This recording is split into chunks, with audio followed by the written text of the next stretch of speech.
Let's see, are we alive?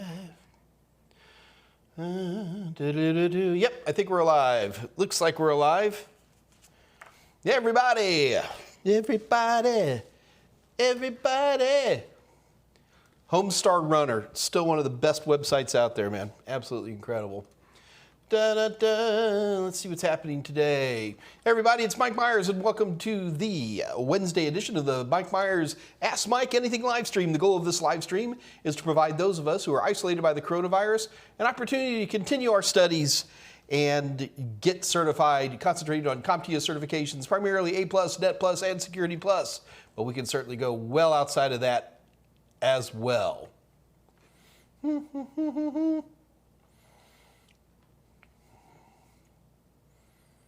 Okay, David Mohan, man. So I hear David Mohan actually won one of the Raspberry Pis on Friday. I'm waiting to find out if David Mohan's going to be like an alter ego for one of the guys who works for me or something. Congratulations to you, David. Well done, sir. Oh dear, so.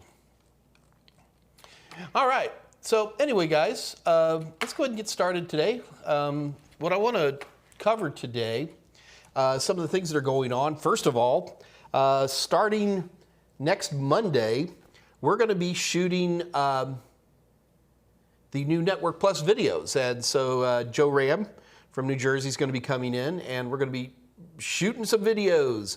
And him and I together will be doing the new Network Plus. If you don't know Joe Ram, you should. He's a great guy. He's from New Jersey. He talks a little bit like this, you know, but he knows his stuff, and I'm really looking forward to him to pass the torch on Network Plus. So we're looking pretty good there. I don't know how we're going to handle next week. We'll figure out something, though. But basically, what's going to be taking place is, since we'll all be shooting these videos, we're probably going to have to go remotely or something like that. So we're going to see what happens there, and we're going to have to make our best guess as to how to handle that. But we will be around, even if it is relatively short ones, but we will be around while we're shooting this. It should take about 2 weeks, so there'll be 4 episodes that will be shot remotely back in the office, and then we'll be back here at La Casa Miguel to shoot more videos. It's pretty cool. We had to do some, there's not a whole lot of new topicality on the new Network Plus, as much as the amount of energy we had to do to figure out where to put stuff.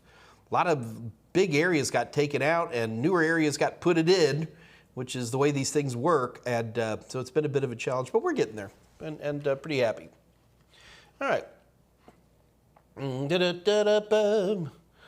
Let's see what's happening here in the world. All right, so guys, do understand how this works, okay? It's a Ask Mike Anything. The goal of this live stream is that you ask me questions and then I answer them. So we start here at 2 o'clock and we run till about 3 o'clock or until the questions run out. So it's very important that you guys understand that you must be asking me questions in order for me to keep going, because I really am here for you and I want to help out as best as I possibly can. Everybody's getting vaccinated, huh? That's good. We should get vaccinated. I have not checked recently. Pardon me, here it comes. Well, it's not a Mike AMA if he isn't yawning a little bit.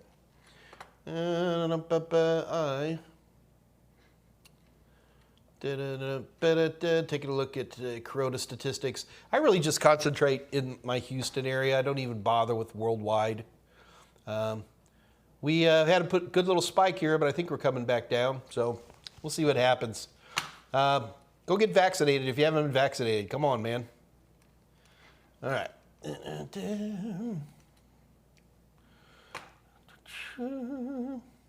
So, why Warrior Doe? Hello, Mike from Maryland. First time watcher, looking forward to learning from you. Very good. So hopefully, why Warrior Doe, you got some good questions.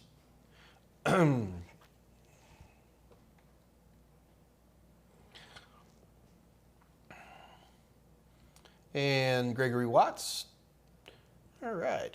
So when you see me turning away, I'm actually kind of scanning through the chat window, seeing what's happening out here. One of the things you might want to consider doing is I always pop out the chat window, and in the upper left-hand corner where it says Top Chat, move that to Live Chat so you actually see them in the exact order that people are posting things.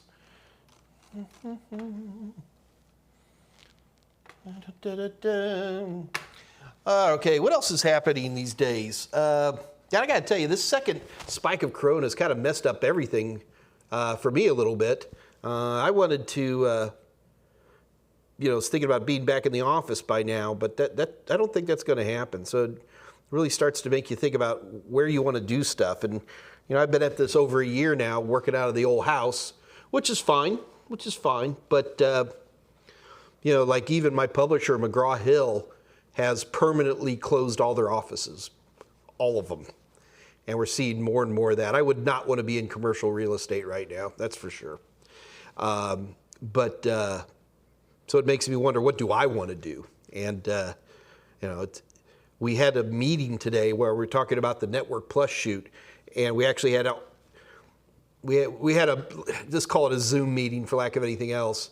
And man, it just didn't work. It's not like a face-to-face meeting. Zoom does not replace face-to-face. Between, bad communication, somebody driving under a bridge, or sometimes people say things and you're not catching the nuance of stuff, or it's so easy just to mute people that, I don't know. I was kind of like the office is dead, but I'm not so sure anymore. So we're going to see what happens there. All right. David Mohan, is there this is at 2:04. I hope I didn't skip anybody. Is there a specific way to collect data during a forensics incident? In terms of order of volatility, do you examine certain things first, like the disk? Oh goodness, David, that's it's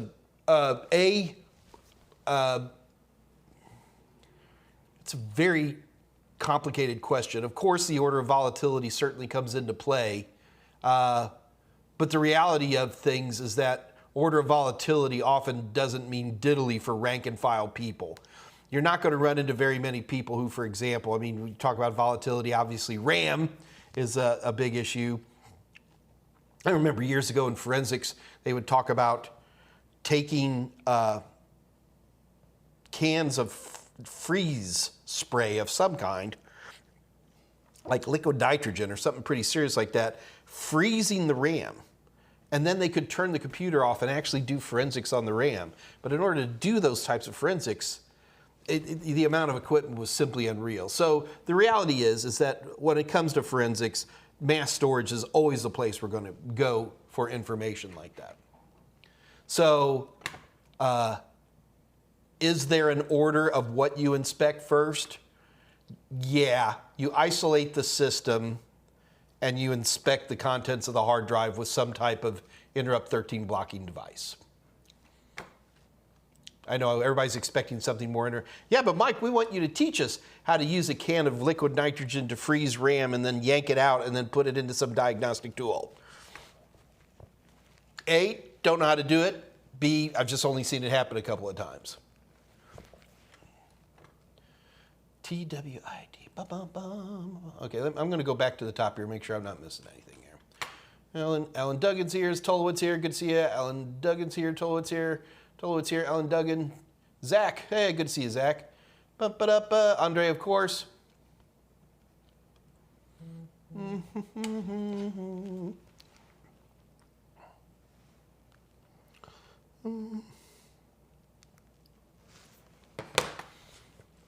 Okay, I cannot stop looking at my phone. I'm getting so many different inputs right now.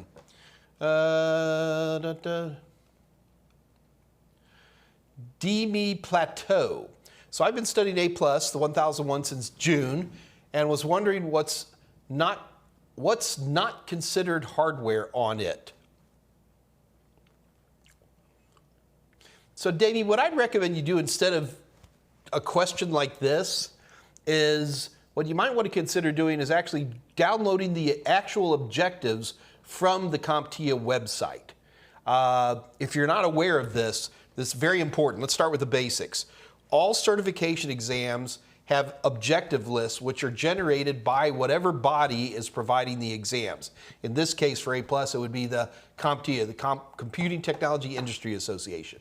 So you can go over to www.comptia.org, and you can download the actual objectives to know what's on the exam. When you say stuff like the 1001, what doesn't have hardware on it, what that tells me, and this is a common thing, is that you don't know what's on the exam. And for some reason, you're thinking it's a hardware exam. So you just, or mostly hardware exam. So you're like, well, Mike, I understand it's a hardware exam. Just tell me about the parts that aren't hardware so I can make sure I got it covered. It's not a good way to look at stuff. What I'd recommend instead is download those objectives from CompTIA, or if you have, most of my training materials, my books in particular, have all the objectives listed out. But there's nothing wrong with downloading a copy for yourself and then going through there and get a real understanding of what's going to be covered on the exam. Anytime I'm taking any certification, I always grab the objectives from whoever the certifying body is. I do this before I start looking at training material, because what I want to do is kind of wrap my head around what this certification exam is going to cover. And a lot of times that helps me get a feel and a concept of what I'm going to need to be studying before I even pick up any training materials. So the real answer is in order for me to answer this question, I can't just blobber it out. I would literally, just to answer it for you, I would go to www.comptia.org, and I would go ahead and download that, and we could read it together online, which I wouldn't be against doing that, but I think for me to better help you here, please go over to www.comptia.org, download the objectives for the 220-1001, and while you're there, go ahead and get the 220-1002. Review them for yourself, and then come back to me if you have particular details or issues on particular questions or objectives that we can cover together. 206, Matt May. Hi, Mike. I'm about to start my first IT job soon. Very good. Do you think skipping the A+ to focus on Net+ would be ideal? Matt, the reason we get certifications is to get work. That's why we get certifications. So what you've just said to me is that you're about to start your IT job. So I wish you had told me what your job was. Are you going to start your first programming job? Are you going to be working at a help desk? Are you driving it around in a van, running anti-malware? By knowing that, Matt, the next thing I'd ask you, sorry, my Altoid's falling apart. Altoids, they're delicious, but they fall apart in your mouth. The next thing I would ask you then, Matt, is, well, what do you want to do? Okay, so you got job X, all right? And remember, we get certifications to help us get jobs. So now you have a job. So the reason we do certifications once we're working is we want to move up or we want to move into new areas. And certifications help with that. Certifications give us a little badge on our chest to say, yes, I know I'm a help desk guy right now, but I'm really building up my networking skills because I want to go work for Amazon in one of their huge warehouses and work on, tens of thousands of systems a day. So passion is a big deal on this. People take the A+ mainly because they're going to be looking for bench tech type work, help desk type work. Net+ and Security+ are both excellent certifications to move you towards networking, and security, double, and help you where you want to go. So where's your passion, Matt? What sounds good? What's fun? What do you like to do?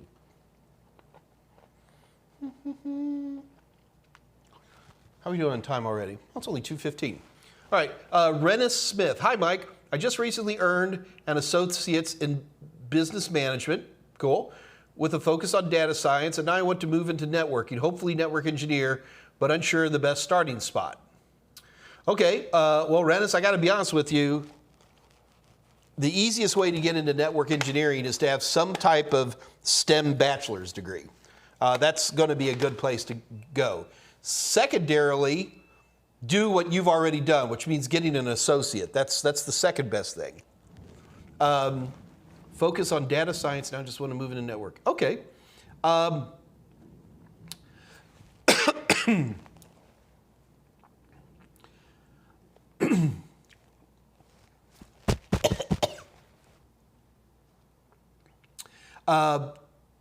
thinking about how to form that answer. There is no best starting point for starters, Rennis. There'd be so many questions. Like if you had infinite money and could live anywhere, then I'd be saying, look towards certain companies. And when you say you want to move into networking, do you want to pull cable for a living? Do you want to be able to configure routers for a living? Do you want to become an expert in the cloud? Do you want to become a cloud security expert? Do you want to begin building websites? So you can't just tell me you want to move into networking, because that means absolutely nothing to me. What you can say to me is, I don't know. That's a good one, and all of us do that a lot in this industry. So, I mean, I can give you a cheap answer and tell you that Network Plus is always a good starting spot in terms of understanding networking. But from Network Plus, I would immediately have to make a choice. I'd go, maybe you need to do a Cisco track. Maybe you need to do an AWS cloud track. Maybe you need to do Microsoft, which is basically a cloud track these days as well. And decide where you want to go. This isn't like making one choice and then you can never change it. It's like, going for a bachelor's degree in engineering and then you decide you want to become an actor. And it's like, well, you might as well finish this. It's not really how it is. All these different pathways of certifications, they don't take forever. Somebody who worked hard, for example, could get a big chunk of the Microsoft, say the very cloud-specific Azure track. They could have that done in 6 months. And you don't like it, then you try something else. Or maybe you're a cloud guy for a few years, then you're like, I want to do something else. And so you've got lots of opportunities there. You want a cheap answer? Take Network Plus.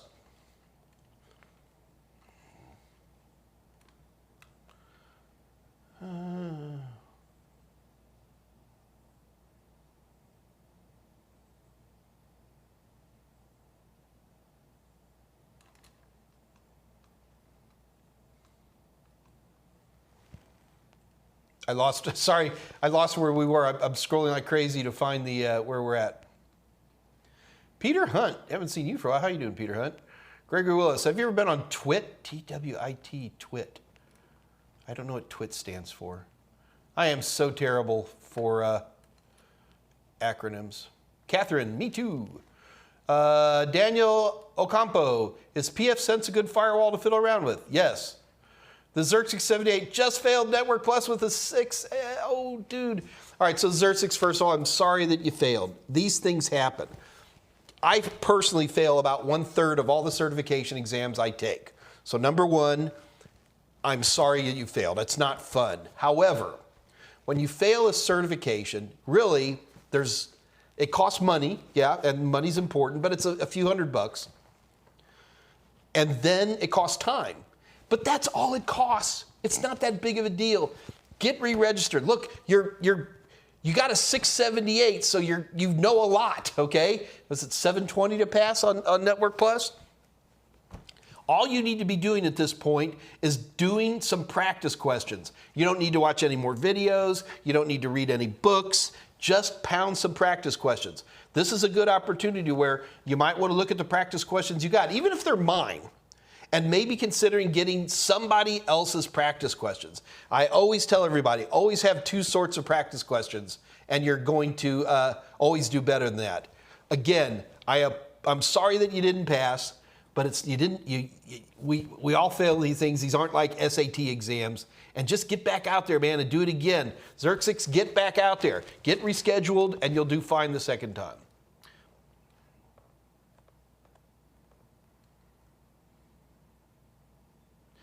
Tolowit, as a Discord moderator at a humble but solid channel, do you have any tips on how I can better tell when the question someone pools is from a brain dump rather than an honest question? All right, well, number one, Tolowit, I know a lot of people say stuff. Okay, so for those of you, I understand why you said it that way now, Tolowit. We'll keep it that way. Brain dumps are questions. They go in and take an exam, and then they come back out, and they just kind of puke on paper everything they remember. Brain dumps are not inherently illegal, mainly because they are so inaccurate that they're kind of a waste of time.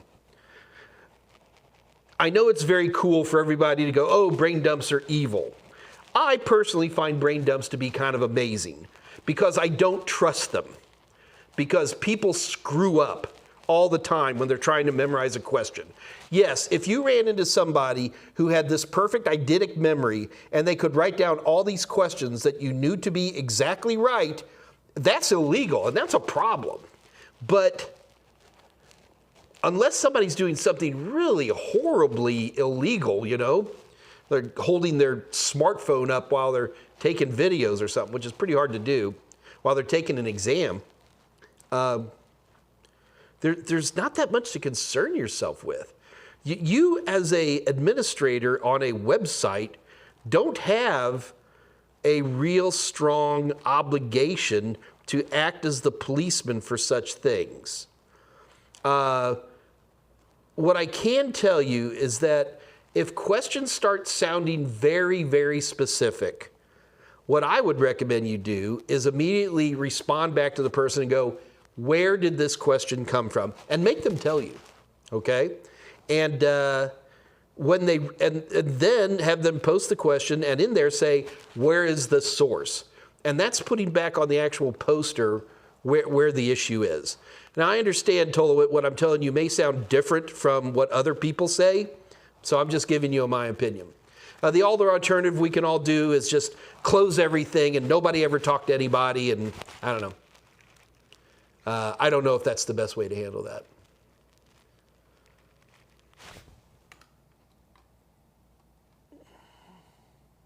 Matt Ireland. Hi, Mike. This is 212. What apps for CompTIA 101 and 102 are there, and what do you recommend? I have iOS. And what do you recommend? I have iOS. Okay, so Matt, you got a problem. And this is a problem a lot of Apple people run into. And that is, you want to take a CompTIA exam, which is heavily based on Microsoft Windows and Linux. Don't forget that. And you're like, well, I've got an Apple. What should I do? Well, the easiest answer is go get an old computer that's got an old copy of Windows on it and run that. The 1001, 1002, they talk about Windows 7, Windows 8, Windows 8.1, and Windows 10. The reality is that if you just use Windows 7 and Windows 10, you're going to be fine practicing for those exams. The fact that you have iOS is great. There is a small number of questions that you can answer in terms of the interface configuration and such on a Mac, which you can go ahead and do with that. The other thing is there are a number of Linuxy type questions, not a lot, but there's a few. And again, getting to a terminal in iOS allows you to pretty much, even though it's not Linux, it's BSD based, so it's actually pretty good. But you're going to have to get another machine. There is no virtualization that's going to get you out of trouble here. Apple is very proprietary about how all that stuff works. And then on top of that, to be honest with you, I'm not a huge fan of the Windows machines are the core machines that CompTIA uses. And those are the machines where I'm going to want to be able to get into a legitimate system setup and things like that, which you can't do. Now, someone's going to come back to me and goes, well, Mike, I've done it. Okay, good. You've done it. I'm telling you what I think is the right thing to do. And the right thing to do is get another system. David Ocampo, will you ever give out the Mike Meyers A+ certification? I'm assuming you're kidding. So A+ certification isn't me, guys. I'm just one of many training choices that you have out there. And do I give it out? So, Daniel, I'm assuming you're kidding me. Yeah, I'm going to give them out soon. The Zerskis, I only had one CIDR question, and I know I messed up on the 568B wiring question. So Zerksik, that's actually good. The fact that you can kind of recall back for yourself and pick up on certain things that you might have messed up on, that's a very, very strong clue. Austin Noonan, I get certs to learn. Well, I mean, Austin, learning is certainly an important part of this process, but, and you're not the only one out there, Austin. And if you and I disagree on that, there's nothing wrong with that. Most of us find ourselves studying and working hard and being aggressive in terms of spending money, blah, blah, blah, because we're looking for better work. And I think if you were to take a straw poll of your fellow nerds, you'd find a lot more of people would agree with me than you. That doesn't make you wrong, it just makes you a minority, and that's perfectly fine. There's absolutely nothing wrong with that. David Mohan, is hping similar to ping command, but just better giving more information? Yeah, you got to keep in mind, hping can go way outside of ICMP. There's a lot of different ways to ping, in essence, right?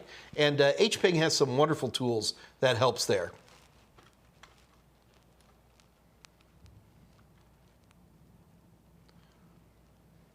Uh, 214, Coco Ibarra.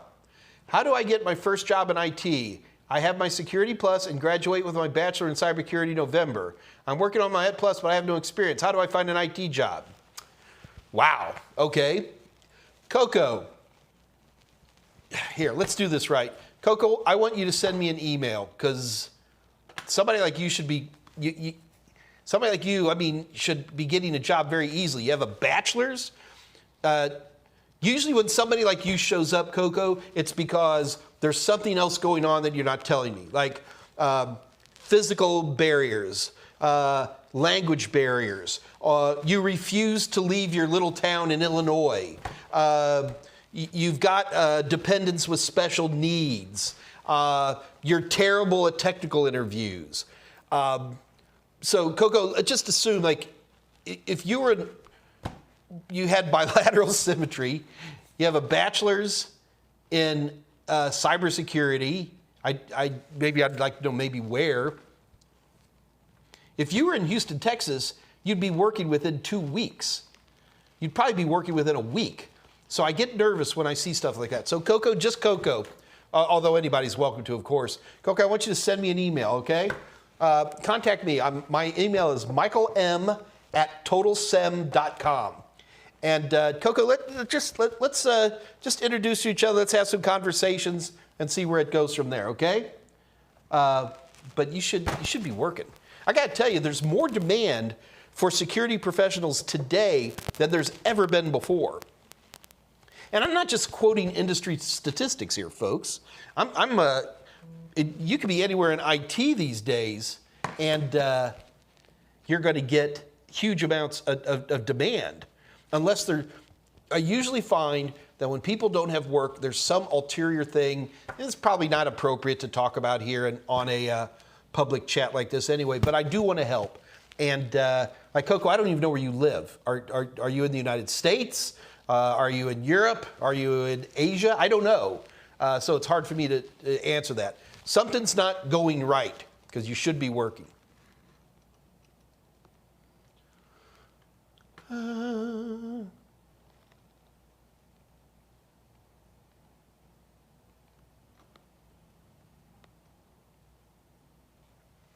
Gino Rodriguez, looking back, Net Plus builds on what was A Plus, and I'm sure Security Plus builds on Net Plus. We've always made jokes that questions that start in Security Plus eventually gets transferred to Network Plus, eventually get transferred to A Plus. That definitely happens. KC Chim at 215, greetings from Malaysia. Thanks for staying up, man. I passed A Plus, Net Plus, Security Plus with your courses on Udemy. Really amazing. KC Chim, are you working? Go get a job. Guys, I'm all about the job. I apologize if my capitalism offends anybody, but it's all about getting work and getting out there. And again, KC Chim, thank you for staying up. I don't even want to guess what time it is there in Malaysia right now.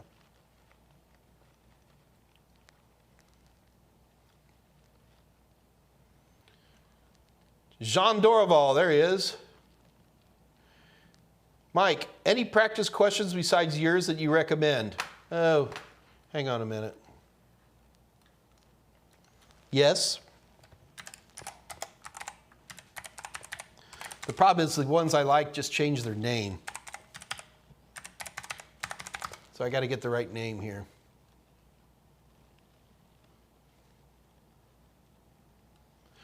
Cyber Vista. Probably my favorite of my competitors is called Cyber Vista, C-Y-B-E-R-V-I-S-T-A, Cyber Vista. I actually know the question writer, Robin Abernathy, is a wonderful gal. She is a competitor of mine, but we're professionally friends and acquaintances at least, and they do pretty good. And also they do practice questions at a reasonable price too. And Coco Ibero, by the way, thank you for your Security Plus, pass my Security Plus.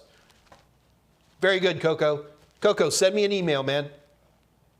You know what, I'm going to put that up one more time. I got it. Somebody said I'd put that up too. So it's michaelm@totalsem.com.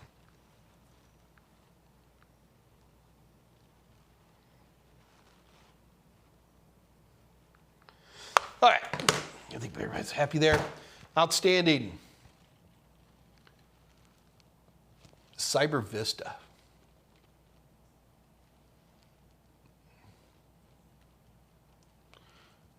Again, guys, when I get quiet and start looking, I'm just kind of scrolling through, see what you guys are saying to each other.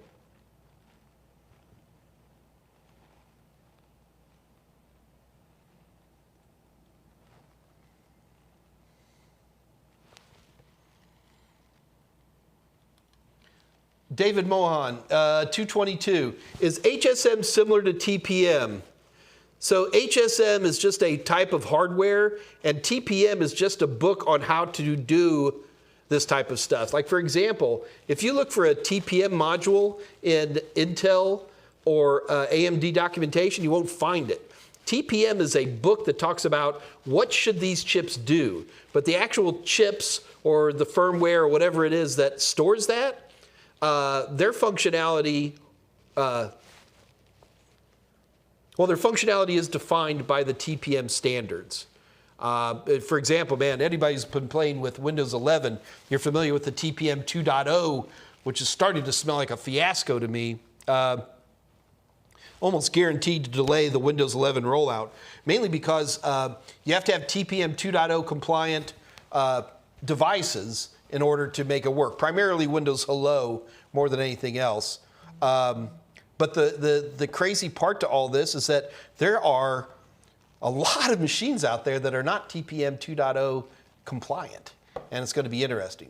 So a hardware security module, so David, a hardware security module can be much more generic than that. Hardware security module, you'll usually, dang near any form of piece of hardware, more often than not, is either generating, not generating, either has some form of built-in public key of some kind, or it's going to have some type of, believe it or not, random number generators. Random number generators are important.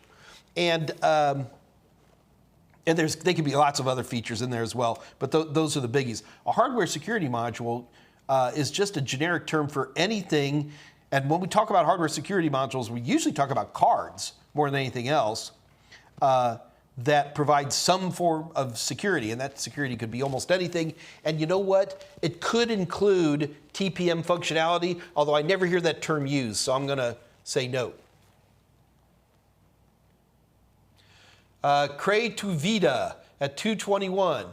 Which certifications would you recommend to enter as a specific IT support technician? A+. That's it. You don't need anything else. You know, the other thing that drives me crazy is that even though CompTIA certifications are very, very popular, I still run into a lot of technicians who, let's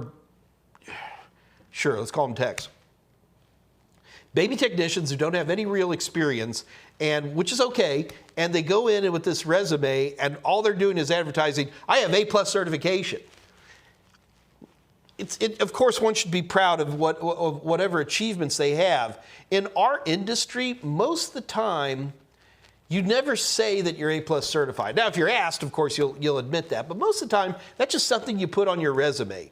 Trust me, the interviewer is going to see it, okay? Especially if you're going for some type of entry-level job where any little thing that can put you in front of the crowd is going to be helpful. But the secret is always be cool about it. Never sit there and go, yes, I have A+ certification. Trust me, they'll know.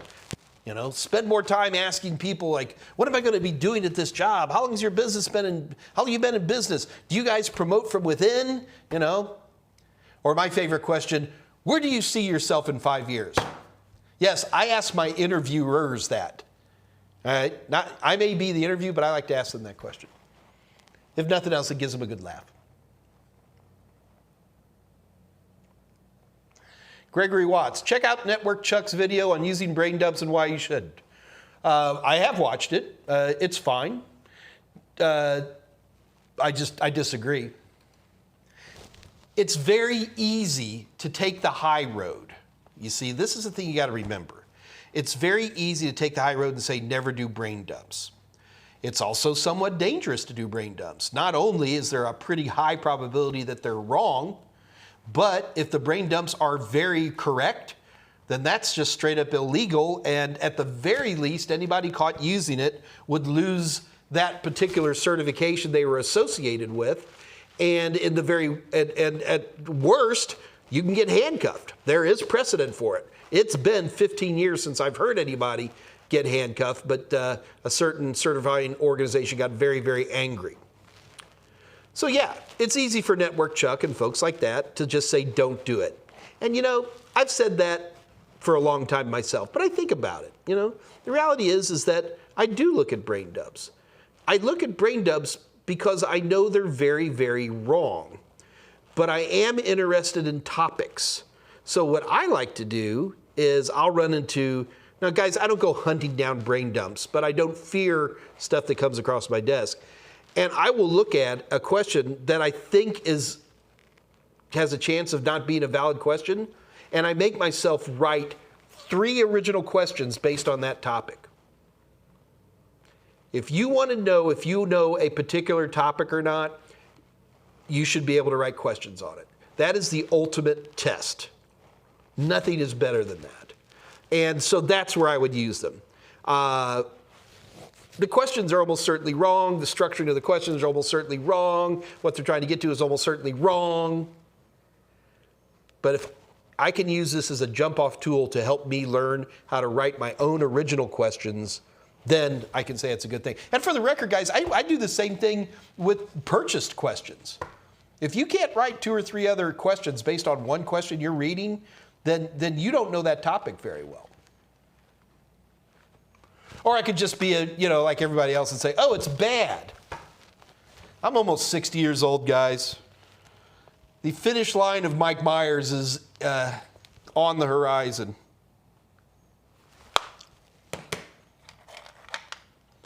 For the record, I think Network Chuck is an amazing guy and a great tech and a wonderful presenter and a good guy. But I always get a little crabby when people are like, well, da-da-da said that. Well, you know, okay. Yeah, but Gregory Watts, it's always good. Keep information in front of me like that. I like that kind of stuff, and I appreciate it. Renna Smith, 223. All right, so Rennis, if you want to go with cloud, go with AWS. I got to tell you, the AWS certification paths are interesting, challenging, and right now, I think a manatee that could at least say a few things about AWS could probably find themselves pretty easy work. Just not so sure if I want to work for Amazon. I hear some scary things about them. But it's a good place to start, especially if you're young and hungry. Tyler Connell at 224. Starting first IT job next week. Congratulations. It's for government. That's good. Contract work. But it's all phone support. Tyler, that's where a lot of people start. That's okay.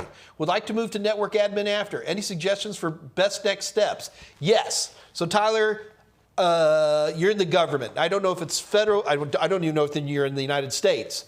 But what you want to do is if you get your door in on government work, you will have easy access to all the job openings that are opening up. Government gigs are actually pretty easy to get these days, mainly because they have such ridiculous turnover. Somebody works for 6 months, 2 years, let's say a federal phone support job, and all of a sudden, people want you really bad. So I don't have the names of the web pages. Like if you're in the federal government, there's federal job listings and stuff like that. Just concentrate on those types of things. Also, hear what other people are talking about. Find out why John, who you got John's slot because he quit, a month and a half ago. Where did he go? What's he doing? Especially a lot of phone support errors and stuff like that. They get poached by recruiters because they know that you guys are going to be starting out. You're going to be making $17 an hour and you're starving to death. And they know that they can go to you guys and get work. So don't be afraid to accept incoming phone calls, if you know what I mean.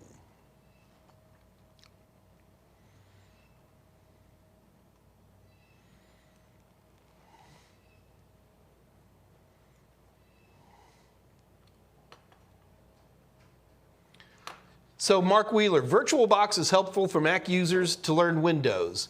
Yeah, see, Mark, we always get in trouble with this one. And I'm all about virtual. First of all, virtualization is on just about every of the CompTIA certifications, so you need to know them. I use VirtualBox because it's free and it works really, really well. It's the best Type 2 hypervisor out there, I think.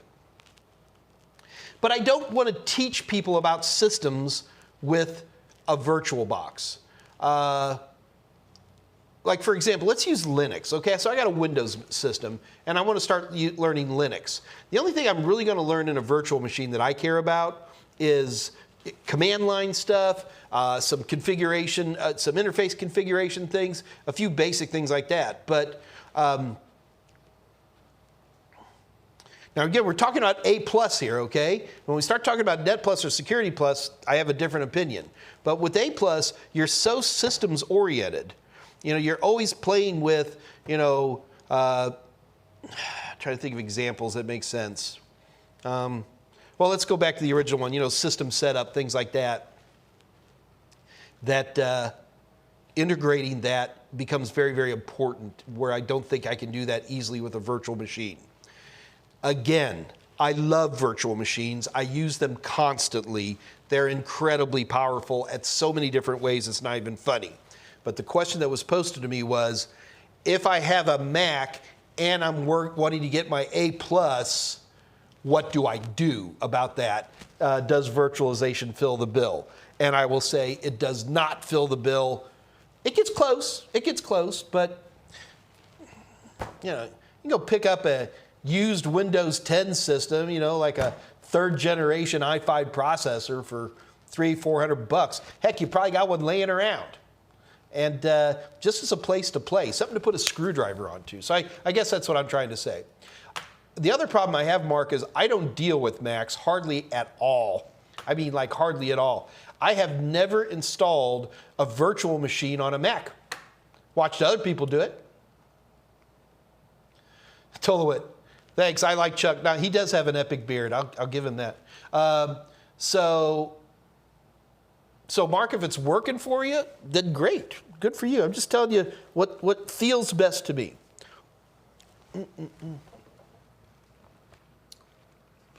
Tom Pinkerton, let me turn that question around. For people who are Windows users day in and day out, how much hands-on Mac and Linux experience do you recommend for A+? Not much. The Mac stuff is very small, but you should still understand it. Basic understanding of interface, primary configuration tools, that kind of thing. The objectives that are listed in the objectives. And for Linux, the biggest thing to worry about there is recognizing again, in the CompTIA objectives, list a number of Linux command line tools, and then make sure you understand conceptually what is a distro and what are some of the main distros. That's about it. Red Hat versus Debian is half the battle. And Tom, that would be about all you need to know.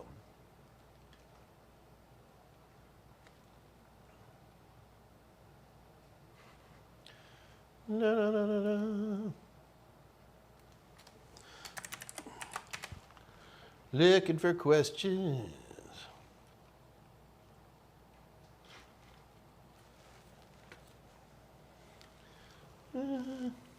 Well, big scroll. Guys, saw some questions too.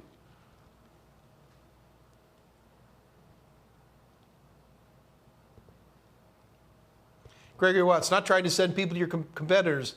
Yeah, Gregory, I don't look at guys like that as my competitors. In the IT training world, it's more like restaurants. If you want your restaurant to do well, put your restaurant on a street with 2 or 3 other restaurants. You're always going to do better. And so guys like Network Chuck and Jason Dion and Professor Messer, I love those guys. They're great. I've spoken to Professor Messer personally a number of times. He's a great guy and a fine technician, maybe better than me. Yeah, no, it's good stuff.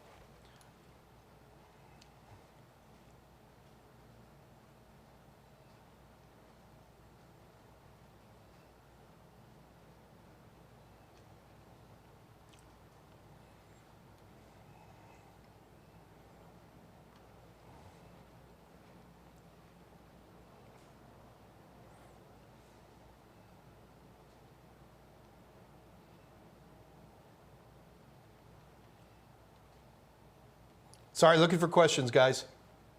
Guys, sometimes I may miss a question, and if I do, just go ahead and just type it back in. The problem I have is that the live chat scrolls in spurts, and I'll be looking at questions. I'll be, oh, here, and all of a sudden it goes, brrr, and then I'm backtracking. It's very frustrating. So I miss you, Scott Jernigan. It's always fun when you're here. Get your door in, sorry. Get your foot in the door.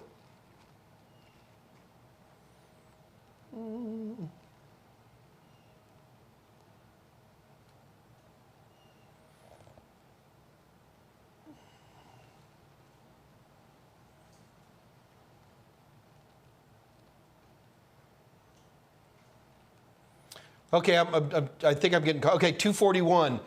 Vidazar. Mike, who was the guy who helped you make the web lessons for CompTIA A+? The other guy in the videos? The web lessons.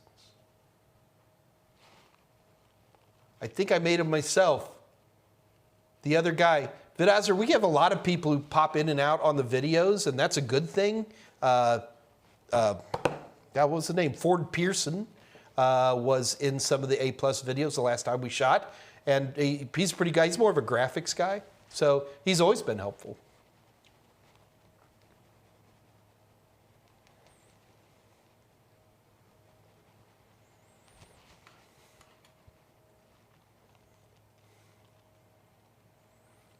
Casey Chim, thanks for the reply, Mike. I was trying to look for a job recently, but I had very bad internship experience during my bachelor's program where I can't complete the tasks, automation assigned by a manager. Well, all right. So Casey Chin, that's one of the things about internships that people don't talk about is that internships are learning experiences. So if you're not able to do something, I mean, one of the most powerful things we do as IT people is that we go on very little information to be able to do very cool things.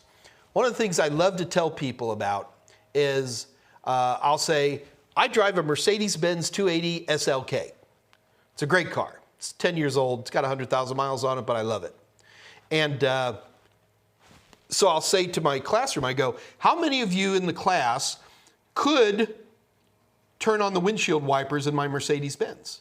And I'll get, there's always a few people who raise their hand, of course, and I'll tease them. I'll go, well, are you Mercedes certified?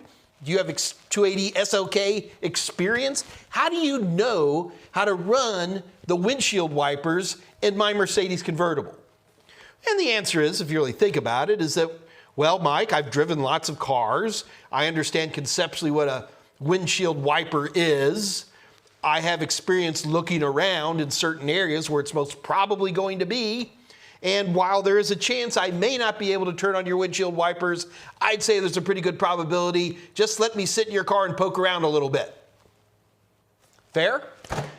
Well, that's what IT is all about, folks. If you want a job that has perfect procedures and step-by-step processes for everything in life, get out of IT today. Get out. Go into automotive repair. That's a good place to go. Plumbing, another great place to go, and very lucrative, by the way. But I find it challenging when people say to me, well, how do I do X and how do I do Y? I don't know. I'm going to walk up to your computer and I'm going to poke around a while because I have a fairly good idea of what bad RAM's supposed to act like and how to fix it. I have a pretty good idea of how to update a driver. I got a pretty good idea of how to install anti-malware. But to ask me, how do you do it, shows a naivety to what our industry's like. And as an add-on to that, one of the great joys of our industry is this I don't know aspect, okay?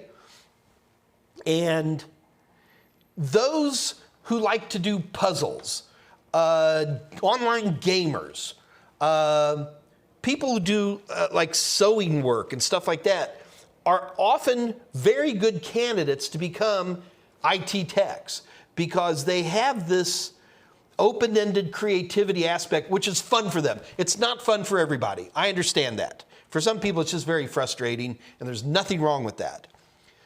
But for me, one of the great ways to separate somebody I know who's going to be successful in this industry from somebody who isn't is the person who thrives in a situation. Come on, you've all done online games. You know, if you get in the online game and you're in this one scenario and you just can't beat the level, right? But you're the type of person who keeps working on it because it's fun. Hell, it's a game. You're paying money for that. That's a very important thing to see in IT as well. So my challenge would be, and again, Casey Kim, you haven't given me any details, and I'm not even trying to pick on you. But when you're in an internship and you're presented with these types of problems, it is the stick-to-it nature that is often something that impresses me as a manager. And again, Casey Kim, I'm not trying to play this on you because I don't know you or your scenario, so don't use that. I'm just using your post as a way for me to go on yet another one of my rants. And that is, being fearless is very, very important. I have a rule that I use when I'm working on anything. I call it the Mike's 70-30 rule. This is not an industry standard, it's my phrase. If I'm working on anything and I say there's a 70% chance that X is the problem, I'm going to go work on it.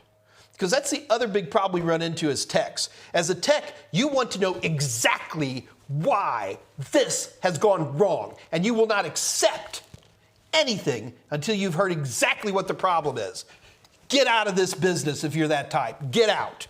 If you have to have it all drilled down to that level of perfection, you are robbing whoever you're working for. The most expensive part of computer, network, system repair, system development is you. You're expensive. And you want to sit here and putz around on company time, and you want to sit here and go, well, we have to figure this out down to the nth detail. I'm going to have 5 things fixed in the amount of time it takes you to do 1.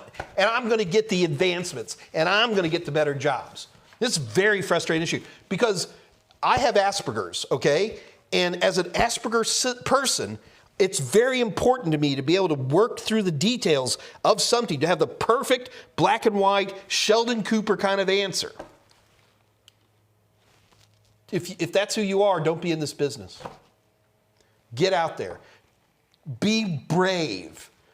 Especially in an internship. What are they going to do? Fire you? Come on. Be brave. Speculate. Try things. We do live in an industry where it is better to ask for forgiveness than permission. 70% of the time. Casey Chim, don't let this moderate slowdown for you where you ain't able to complete a task assigned by a manager. Get out there and play with it some more on your own.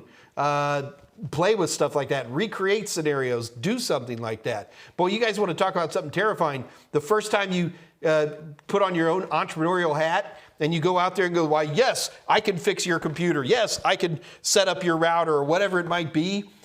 You have this fear. Everyone thinks you're a fraud. Well, you think that everyone thinks you're a fraud.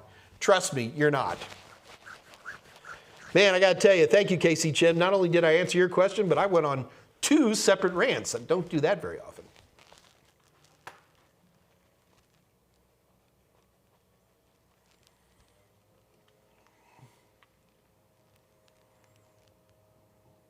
Obscurus, forget Linux, learn Plan 9.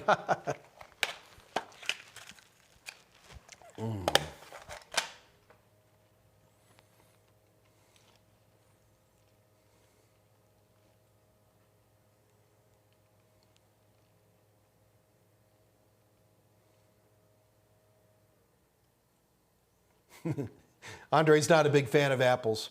Oh, goodness sake. Thank you, Dave Rush. I forgot. Guys, just because you're nice enough to show up today, we have outrageous deals for you. So this week, you get 50% off ebooks and Total Tester bundles, okay? So you get an A+ ebook, get an A+. Total Tester are our practice questions. So you get the ebook and the practice questions at 50% off. Guys, we're already about the cheapest out there. My books, I'm pretty sure, are the cheapest books out there. They're also the best books out there. My practice questions are absolutely fantastic. We're just about the cheapest out there. And just because you're nice enough to show up here today, you get half off of these things. In order to take advantage of this offer, all you have to do is go to www.totalsem.com and head over to our merchant area. Grab, it's got to be the same thing, like A+ ebook, A+ practice questions, Net+ ebook, Net+ practice questions. Get the idea? And then when you get there, so you load those into your cart, and then before you check out, have your credit card ready, just type in the code PISA09. That's it. And you get half off of our products, which are already about the cheapest. If we're not the cheapest, we're about the cheapest out there today. How crazy is that? What a good deal. Daniel Ocampa, how do you ask for a raise in your current job? You go up to your boss and go, I want a raise. There's nothing wrong with that. Our previous president, Donald Trump, had a line that I liked. You don't have to like Donald Trump to like his lines. And one of the lines he has was, when negotiating, ask for the world. You just might get it. Now look, I've gone and asked for raises at lots of different jobs and got turned down. But I'll say more often than not, I got it, okay? And you just need to ask. It's hard, especially, you know, one of the big things I did to fight my Asperger's is I forced myself to become louder and to be more encountering. But it's very difficult for me. It really is. Standing here talking to you guys is not easy. I've exercised that mental muscle, so I'm pretty good at it in that aspect, but it's a challenge for me.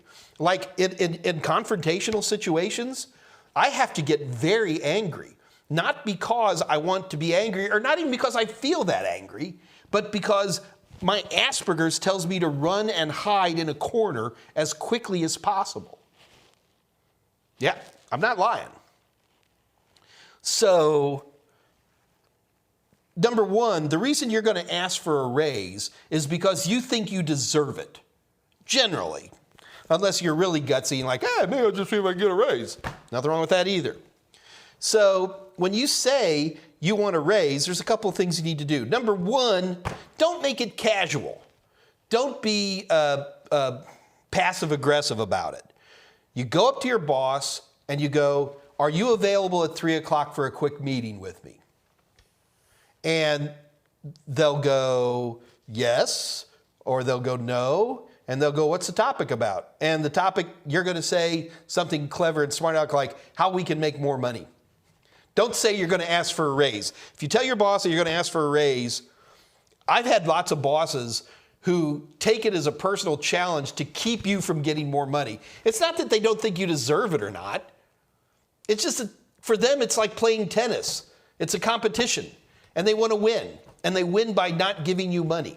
All right? Or they'll do stupid things like, you know, adjust, you know, your number of vacation days or something like that, right? So you go in and you tell the boss, I am worth all these things. Tell them why. Tell them what you've done. Bosses often don't know what you've done. And then you sit down and you go, and I think, and then the next thing, you guys ready? Listen. The least amount of money you should ever ask for in a raise is 20%. That's the least. The reason you ask for a large amount of money is it makes them come back with something. Something. And then when they give it to you, And they probably will. We'll give you a 5% or 7%, da-da-da-da-da. Oh, here's the other thing. When you ask for that 20% raise, shut up. Shut up. And you stare at the boss with a pleasant smile on your face, and you shut up. If you have to stay there for 17 minutes because the first person to talk loses, you don't get mad. The first person to get mad in all forms of negotiation loses. If you want to see somebody lose, watch them get mad before you do. You will always win. You shut up and you smile and you wait. And they're going to say, well, I don't know if we can do that right now. And then you say things like, well, I think I'm worth it. Or do you feel I'm not worth it? And the bottom line is you'll probably get a raise. Secondly, if you don't get a raise and you feel that you deserve it, it's time for you to go look for another job. Go look for a job. If you find another job that pays better, the day you quit and you give here in the States, it's a 2 weeks notice, there's a very good chance that the one you're currently employed with will give you a counter offer. You never take the counter offer, ever. It will be a disaster that will end in sadness for everyone.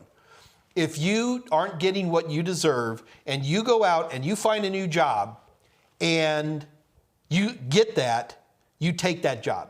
Yeah, it's probably good to have a change of venue anyway. Whew. Boy, did I go on and on with that. What is it today? I'm full of, guys, starting with all those brain dumps got me thinking that way.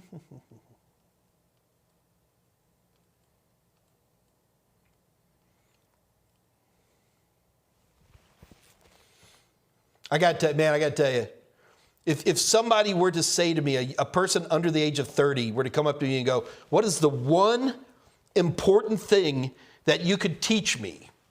And I would say, learn when to shut up. God, just so many people. And I hate to do this, thanks boomer or whatever thing it is, but I do think there is a lost art to people shutting up. And I'm not talking about hiding in a corner in some obsequious, that's not what I'm talking about. I'm just talking about eye-to-eye, toe-to-toe confrontation, negotiation. Sometimes it's really good to shut up.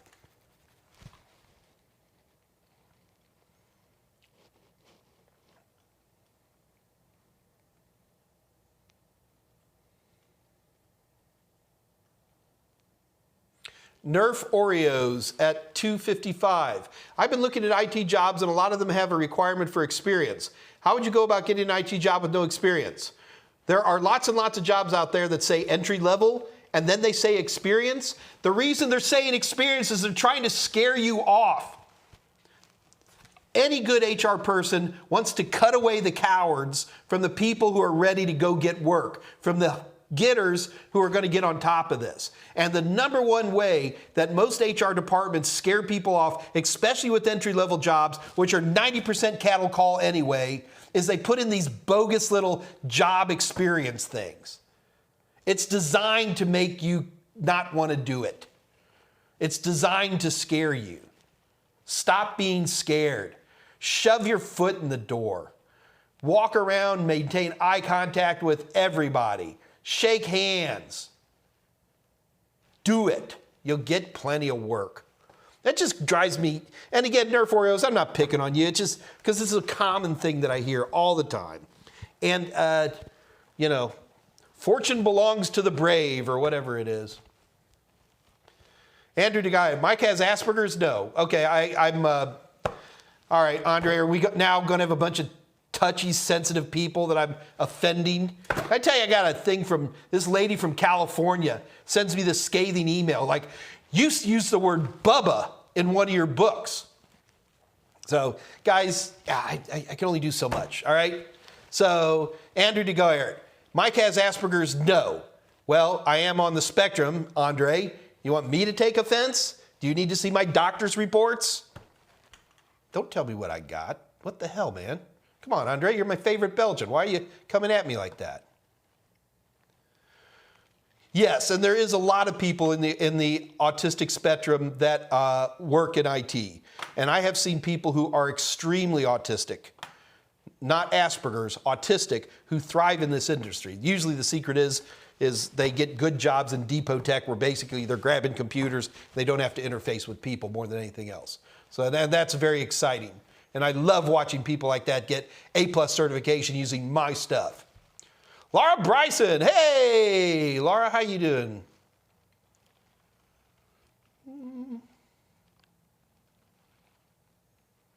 Big Mike, hey Big Mike.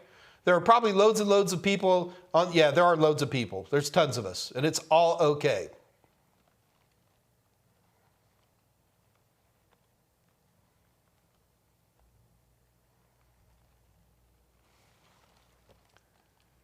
I'm missing some backward conference. Hey, my buddy Alex is here. Hey, Alex. Sunny and Mango, discounts for everyone. Brandon Bowman, what's the discount code again? Oh, geez. Brandon, Dave or Scott will post that back up, so bear with him just for a minute, buddy. Andre, you may not be the cheapest, but the best in my opinion. Well, of course, Andre, I think I'm the best too, but thank you for saying that. But I really do think I'm the cheapest, so I'm not sure. I always thought I was. Nada, you're fired. Bob Noob, I am so paranoid of malware that I never did anything sus and I never got infected in my life. Bob, I don't believe you. I'm not saying you're lying. I, of course, would never say that. But to say that you've never had malware, that's mighty, mighty strong talk. Okay. So I will say, good for you, Bob. It's hard to do. And you guys are talking about Oxford commas. Good God.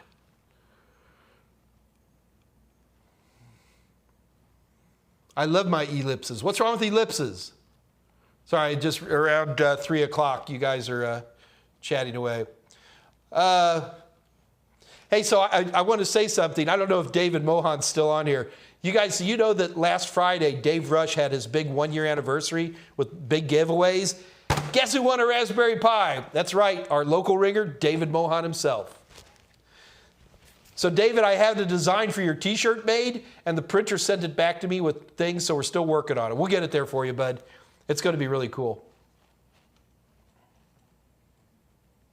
For those of you who don't know, David Mohan, 2 weeks ago, or 3 weeks ago now, David? Yeah, 3 weeks ago, just got on a roll, man. This guy won like David was at 4 or 5 competitions in a row. The guy just was unstoppable. And I literally, for the first and so far only time in the history of Total Seminars, cut David off from winning any more prizes because he's a ringer. So in return, I'm having a t-shirt designed just for him.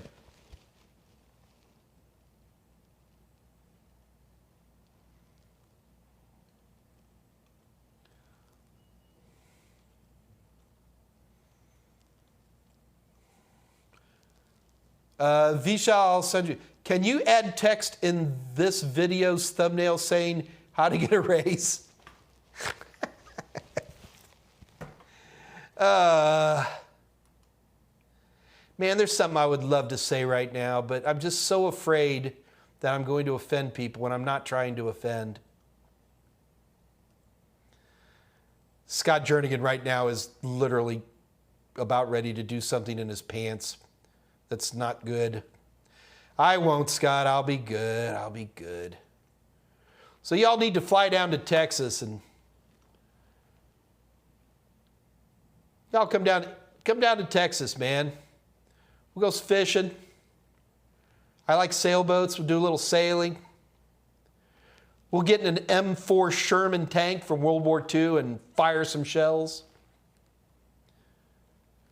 We won't pay much in taxes. And we can talk about stuff. But you're going to be buying the bourbon.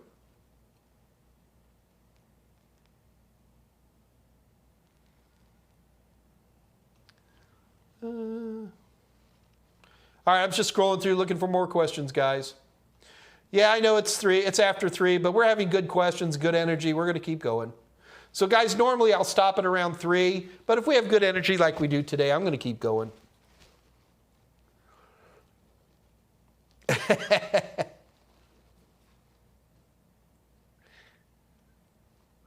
Wow, you guys liked what I was saying. That's good to hear.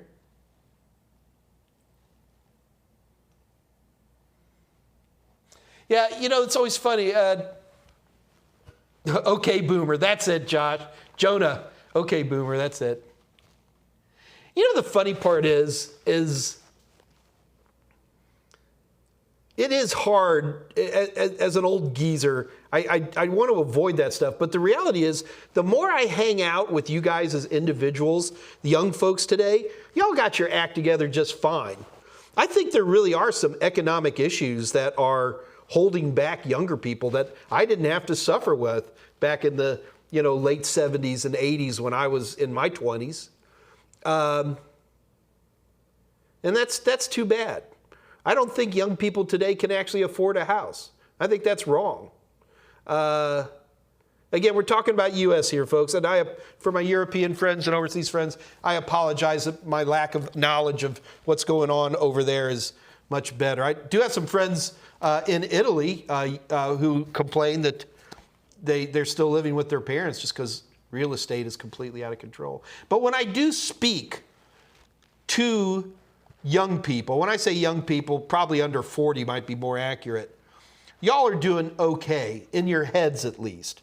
There is some stuff to overcome, but I find you guys to be ambitious and strong and have just as much integrity and motivation that we did back in the 80s. Nothing's changed there. And as a boomer, it's good for me to hang out with younger people from time to time to remember that we're all pretty much the same as we've always been.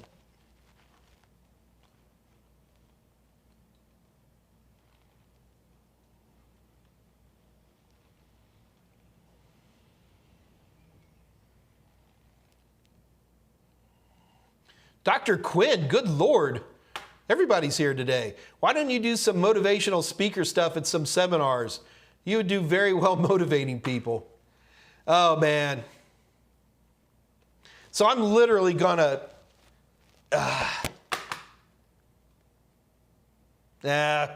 I'm just so afraid that I'm offending people. That's really why I don't do this, because, if I make the right people wrong, old white male, come on, we're getting canceled left and right here. So I just have to be quiet about so many things. But there's just so many exciting things going on. You have to come to Texas. Then we can talk one-on-one.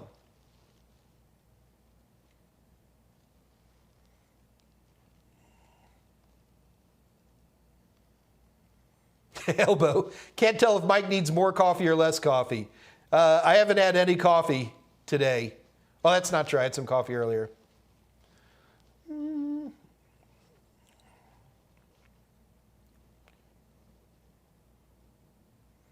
Yeah, Andre, seriously, Andre, if you think you might be on the spectrum, it's fairly easy to test and document, and I think it's good to do that. Mark Wheeler, I have it as well, and I always wondered if it would be an obstacle. Actually, I've discovered that for most people, especially in IT, it can be a blessing. When we talk about Asperger stuff, we usually throw that in with the nerd stuff, right? What is a nerd, right? When we talk about nerds, what do nerds do? Well, nerds are shy, right? And they don't dress real well, right? And they don't maintain eye contact. And they're antisocial, right? I want you to think about this for a minute. Listen very, very, very carefully. Imagine that you're talking to a person who is very busy with something else. How is that person going to act to you when you approach them? They're going to be antisocial, right? They're not going to maintain eye contact. What? The reason nerds are considered nerdy is because we are the most competitive, aggressive, borderline narcissist people out there. We love ourselves and we love what we do and we're proud of our knowledge. And there's nothing worse than having some user come up, even if I'm getting paid to support this user, and this user comes up and starts blabbing at me about their hard drive or my mouse isn't working. I gotta upgrade my version of Windows. I make this sign because it's like we're doctors and people are like, oh, my liver. The thing you got to remember about nerds is that we all have what I call, I think I've mentioned this before in other videos, we have what I call the project. This is not an original thought. I don't remember where this came from, and I would give whatever, but it is a very true point. And that is, in every nerd's brain, we have something that's important going on, the project. Like right now, my project in my brain is getting through this damn chapter 16, the data center for this upcoming book. My publishers at McGraw-Hill are about to fire me, okay? And in 25 years, that's never happened. So that's like my project. So here it was, and half an hour before this thing started, and I'm like, good, I've got to do this stupid AMA. What? What do you want? Maybe that's why I'm crabby today. Anyway, you need to understand this about nerds because, A, if you're a nerd, understand what your project is and dealing with your project and how it can obsess and take over from what you're supposed to be doing is a good healing process. Number two, if you have a nerd in your life, if you understand that they're obsessed by by the project, whatever that might be, one of the things I recommend, for example, in a romantic situation, how do you become the project? If a person is interested in a nerd and they want that nerd to fall in love with them and never ever go away, figure out how to become the project. I have some opinions on this, but that's way outside the scope of what this is. The project, man. So yes, and the more Asperger you are, the more important the project is.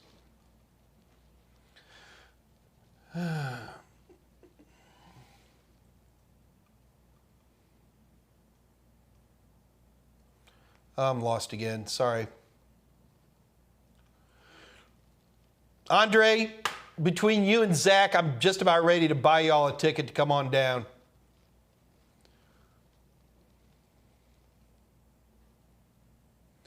Big Mike, 307.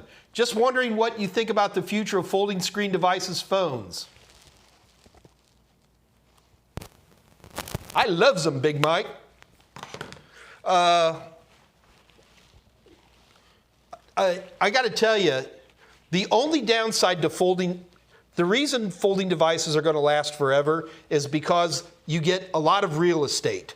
That's a big deal, especially somebody like me. You know, I got to wear glasses and stuff, and I want to watch my YouTube videos full size. I think that there's a real benefit to that. I also think that multiple screen functions, which don't really work yet in foldable, but they're getting there, can become an attractive deal. We don't even blink. I got two 27-inch monitors right here in front of me right now. I can't even imagine working. In fact, we were working, me and Scott Jernigan were sitting at my table today working together, and we both have little Microsoft Surface laptops because I like Surface laptops.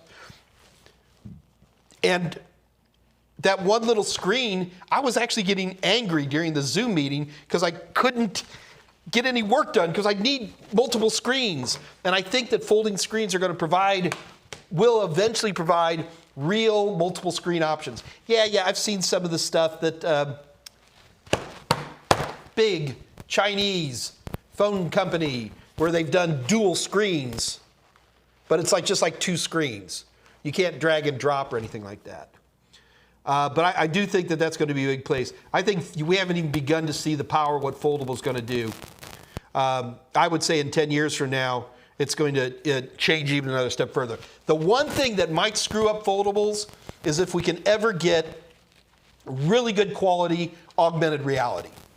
If we can get really good quality augmented reality, and I'm walking around with a pair of glasses like this that look like regular glasses, and I can go bleep, blurp, blurp, and all of a sudden I can make a screen appear anywhere I want, however I want, in whatever orientation I want, with beautiful zoom and all that stuff. If we can get there, and I have a hard time believing we won't get there, I could see augmented reality would take over everything. Physical monitors will disappear. Foldable screens will disappear. Phone devices will end up manifesting as a match-sized box that you leave in your pocket or you hook to your keys. I got to tell you, man, I was such a believer in Google Glass. That was, man, if there was any, I wish that had happened. I wish that had happened. But I think we'll get there. I think we'll get there. It's interesting. We're not asking a lot of questions on CompTIA, which is fine.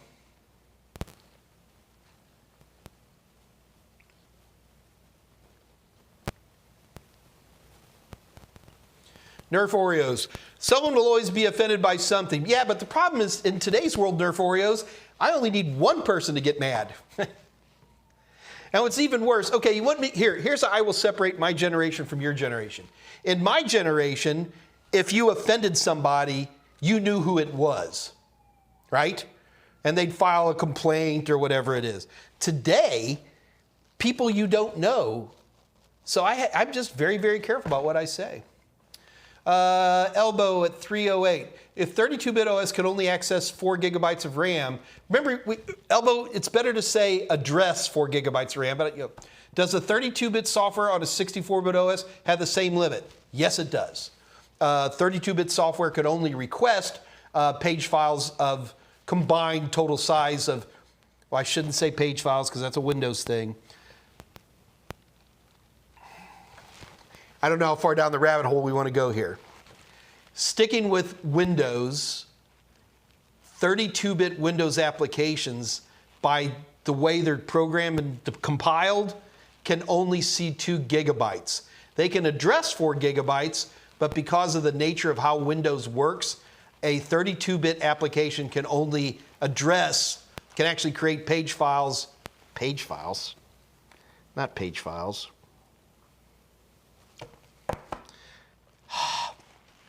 I'm getting old. Can only see 2 gigabytes of RAM technically, but yes.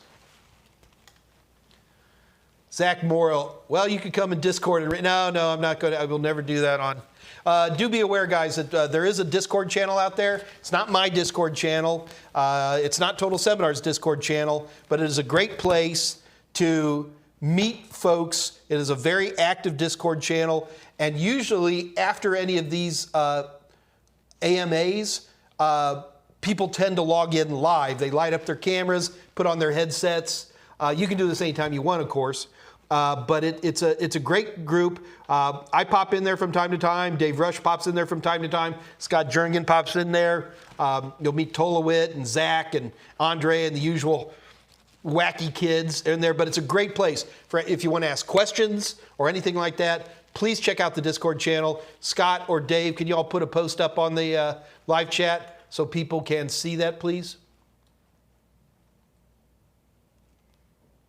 Yeah, I heard somebody say that in today's society, the smartest people have learned to be banal.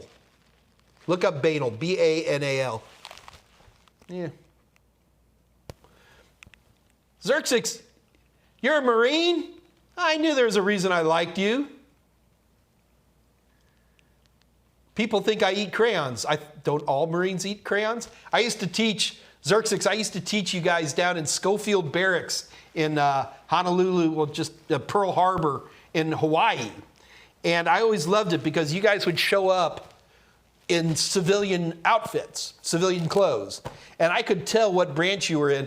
Like the Marines, they were easy. You sat on the edge of the chair, and when they were in doubt, they'd salute a mailbox. They were hilarious. Navy, Army, they were about the same, you know, pretty da-da-da. And of course the Air Force, they're all kind of like, they got stubble. And I love the Air Force. You guys were more casual.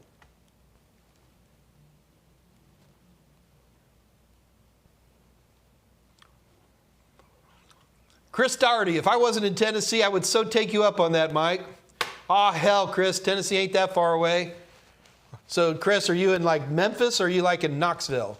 Chris, I used to live in Memphis 1,000,000 years ago. Gino, if Mike's ransom set, you don't want to watch early videos of Linus. Yeah, he figured it out. Laura Bryson says, I have good energy. Oh, there it is. So at 3:12, we had a link to the Discord channel. Sunny and Mango. Mike got me fired up. Good. I think in general, people should be fired up. I think in general, this is the worst part. I got to tell you guys, here, let me get old man one more time on you. If I can say that I made one big mistake in my life, and that, here comes another yawn, and that is I didn't watch my health as well as I should have. And it's not, I don't care about how I physically look, to be honest with you. I am lucky to date beautiful women. That's not my issue. But it's my lack of energy. And I think if I could play Big Brother on you a little bit, I would say to you, quit smoking, man. Don't smoke. I quit smoking 25 years ago, but watch your health. I used to tease people. And if you're a nerd, you do this too. All the jocks, you know, always tease them because they're out, oh, I'm going to go running, or oh, I'm going to go lift weights or whatever. And in your soul, you're like, these people are idiots. And you sit back down and play more Half-Life, right? But if I had to say I made one mistake, is that, and yes, I know I can still fix it. I know I can still fix it. But as my buddy Lloyd Jeffries once said, Mike, the longer you wait, the harder it is. But yeah. So the reason I'm bringing that up is, who was it from Tennessee? Where'd that name go? Come on down here, man. I swear to God, if I make a little bit more money, I'm going to hire somebody like Andre to just walk around behind me and slap the sandwiches out of my mouth. All right, I'm done. Bob Noob, do you prefer taking notes on paper or digitally? Bob, if it's something that's going to be very short term that I don't have to worry about for very long at all, I tend to scratch things on paper. If it's something that I probably anticipate that I may want at any time in the future, I'll do it digitally. So keep in mind, one of the things I have, I don't know if I can show this to you guys, but like I use, oh, that's not going to show up. Anyway, it's called, it's an app called Color Note, COLORNOTE, and it's a note-taking tool, and I keep that running all the time, absolutely all the time. Coco, I got your email, and I have found having digital note-taking capability on my phone to be an incredibly powerful tool. Now, I will also tell you, if you look around here at all, you're going to see I have, y'all remember that one, right? So I keep, but these are short-term notes that I know are going to be thrown away relatively short. So the answer is, Bob, both.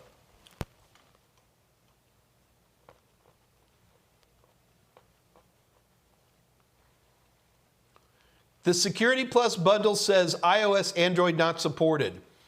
Is that the case for the ebook as well?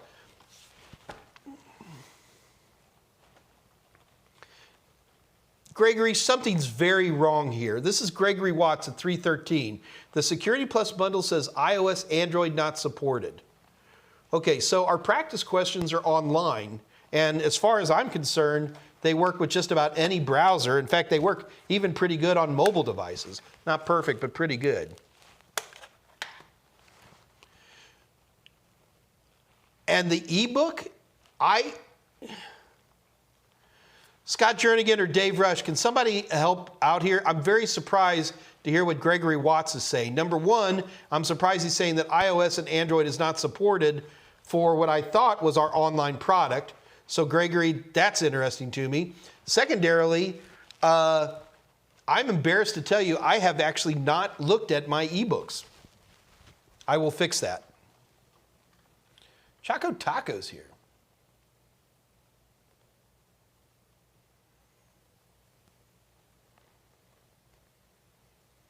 Laura Bryson, you are a rock star. Thank you, Laura. Dr. Quinn. There's nothing wrong with just the right amount of wrong. Yeah, the trick is for me. Peter Hunt, you're in Austin.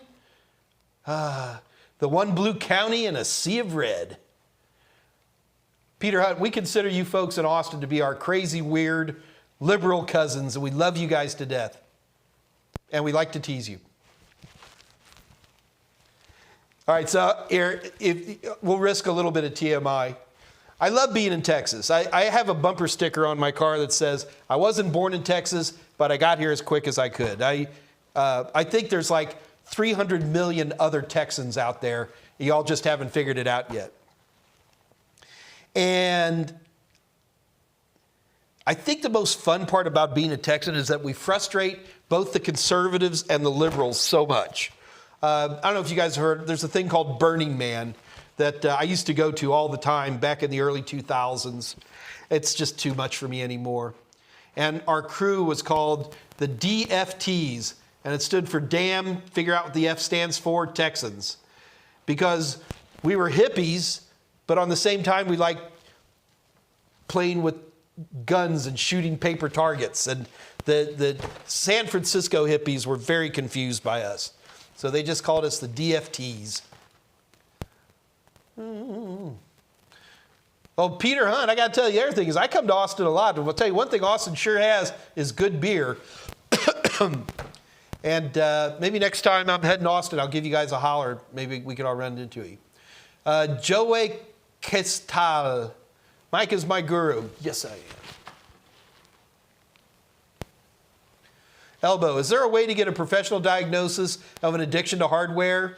Yes, there is. What you need to do is open up one of your veins, and if it comes out as mineral oil and number 18 motherboard screws, you might have a problem.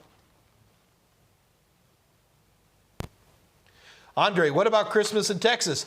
There won't be any snow. We had snow in Texas, and you remember, Andre, when you say Texas, we can fit, I think, 20 Netherlands into Texas, right? So way up north, it snows all the time. Way down where we are, where there's palm trees and stuff, we don't get much snow. But we did. We had a white Christmas here about 5-6 years ago. It all melted by 8 o'clock in the morning, but we did technically have a white Christmas. There's nothing better in Texas than to see these big palm trees that have a little light dusting of snow on them. That should be a postcard that says Christmas in Texas. Palm trees with a little light dusting of snow.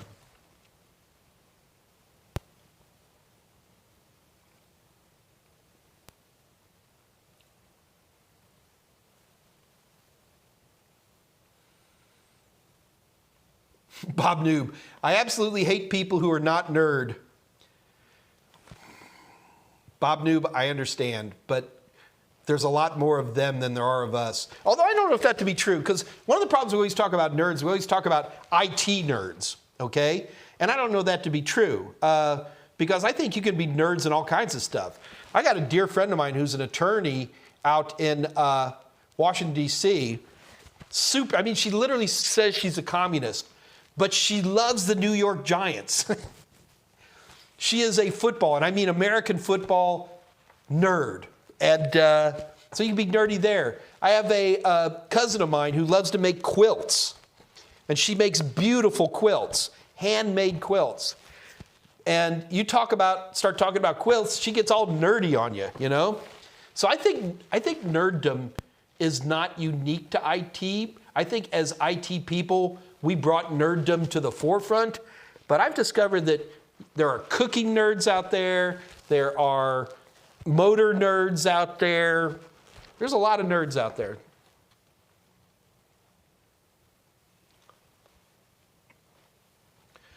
We haven't done any giveaways. All right, it's 3:30. Let's go ahead. We will do a giveaway here. We'll do a giveaway here in just a couple minutes. Let me try to knock out a few more questions. Everybody is chatty today. JDC Mega 1 at 329. Do you know any good places for simulation questions? Yes, I do. Right here at Total Seminars, www.totalsem.com. And we don't want to use JDC Mega 1. Don't use the word simulations. What we like to use, you ready? performance-based questions. That is the hip CompTIA term. Yeah, I know they're simulations, but they're not really just simulations. But JDC Mega 1 Total Seminars, we sell them. They're called the Total Sims. TOTALSIMS. Just head over to www.totalsem.com. Head over to our merchant area and grab yourself some Sims for A+ and Network Plus.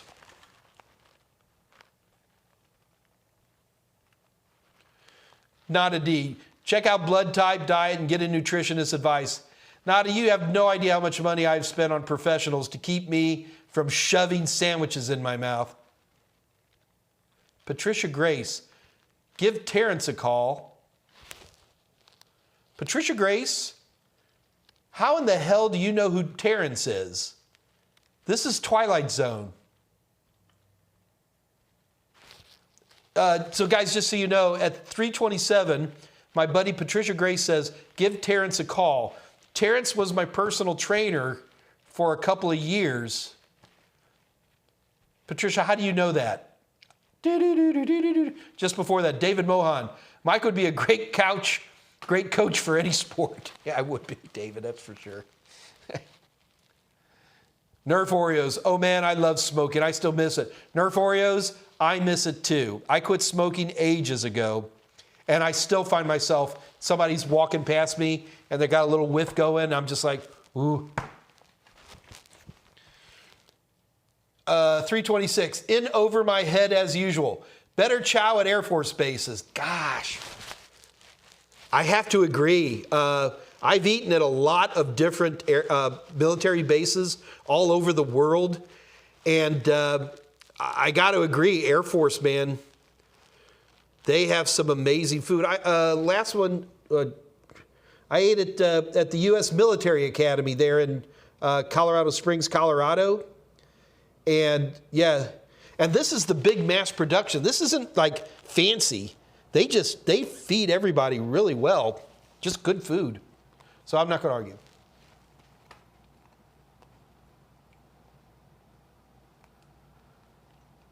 Mike shanked it. What did I shank this time?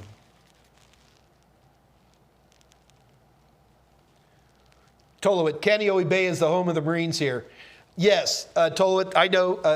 Tolowit, my father was in Kaneohe Bay on December 7th, 1941. Yes, my father had children very late in life. So my dad was actually, he got bombed in Kaneohe Bay before Pearl Harbor got bombed on the day that will live in infamy. But I do know that the Marines are over there. But y'all come down to Schofield Barracks for classes as needed.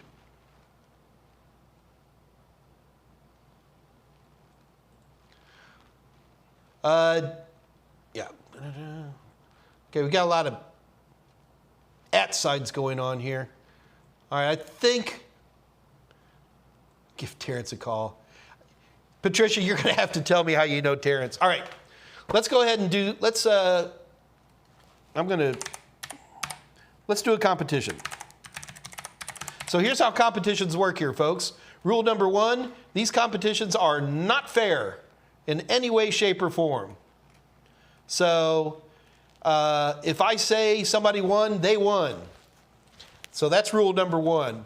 Rule number 2, I'm going to hand you a multiple choice question. We're going to put it up on the screen. Your job is to answer that question. These are multiple choice. Do not type A, B, C, or D. I tried that years ago, and all I had was a bunch of guys like Tolowit going A, B, C, D, A, B, C, D, A, B, C, D. So you have to write out enough of the question that I know what you're talking about. What do I want to do?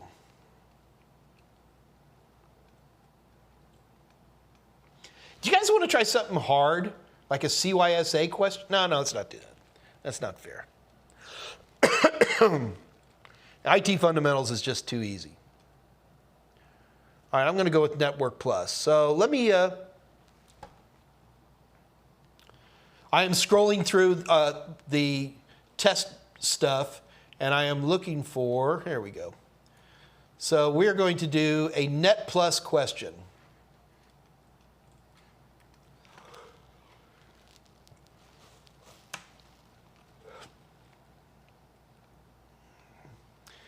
Okay.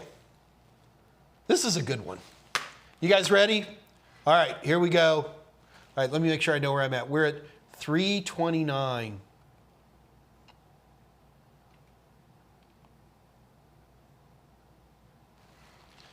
All right, here we go, guys. Let me get this question up here so everybody can see it. This is one of these questions that's actually very simple, but it's going to be easy to mess up. By the way, yeah, anybody who wants to compete can play. Yeah, I know. All right, anybody who wants to play can play. You guys ready? Here we go.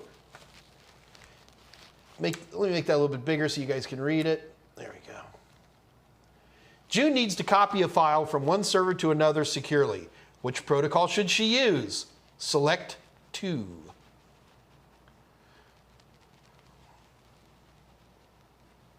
I think I know the answers. I'm going to leave that up here for a minute so people can answer it. So we're going to sit here. I need some Jeopardy music. Do do do do do do do do do do do boop ba do ba do ba do do do do do do do do do do do do do boom boom. All right. Let's see. Do we have? Okay. All right, we got lots of people. There's 2 answers here, folks. All right, so it's 2 answers. All right, so Bob Noob, like you just typed in 1 answer. That's not going to work. Zer6, you only typed in 1 answer. So, all right. So here we go. So I'm thinking secure FTP for sure. No, no, no. It's got to be secure copy protocol, SCP. And because we're using the cool Total Seminars tool, we can check our answer. B and C, so secure copy protocol and secure FTP are the right answers. All right, so let's see, who got that first? All right, according to me, it looks to me like the winner is Nerf Oreos. Nerf Oreos, you are the winner of today's competition. You get free access to the Total Seminars Total Tester of your choice. Now, Nerf Oreos, in order to claim your prize, you've got to send us an email. You need to send an email to Kathy Y, that's Kathy with a K, K-A-T-H-Y-Y at totalsem.com.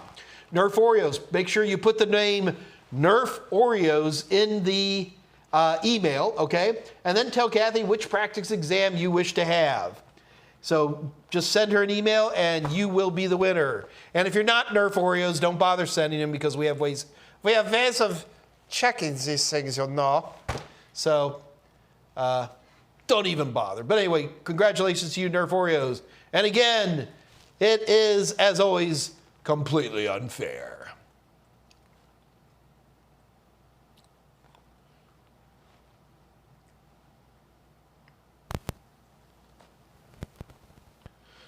Choco Taco and Zer6, don't worry. We'll always have another one on Monday, so it's never a big panic. All right. David Mohan. David, if it's been this long and you haven't received your Security Plus questions from Kathy, you need to be the squeaky wheel. Send her an email again and say, where the hell is this? Don't be afraid. Remember, fortune follows the brave. All right.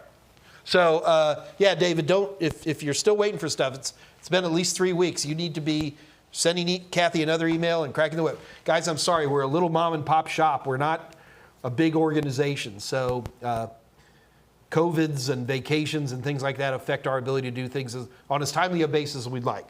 But David, you did most certainly win and you won well. So please do not let Kathy's lack of response keep you from getting what you deserve. You just holler at her again. Okay, 344 OC, hello. Do you recommend a laptop when doing CompTIA A+ network and other certs? Would it help as far as practice to customize? And if so, what's a good starter? Or anyone can answer. I don't recommend anything. You know, in the perfect world, I mean, if you really wanted to, what would be perfect? You'd have a nice desktop. You'd have a decent laptop. You'd have an Android phone. You'd have an Apple phone. You'd have a Linux system running on Raspberry Pi. I mean, that, if you want to talk about systems, but you don't have to do that. For example, most people do pretty good just on having a small desktop or a good laptop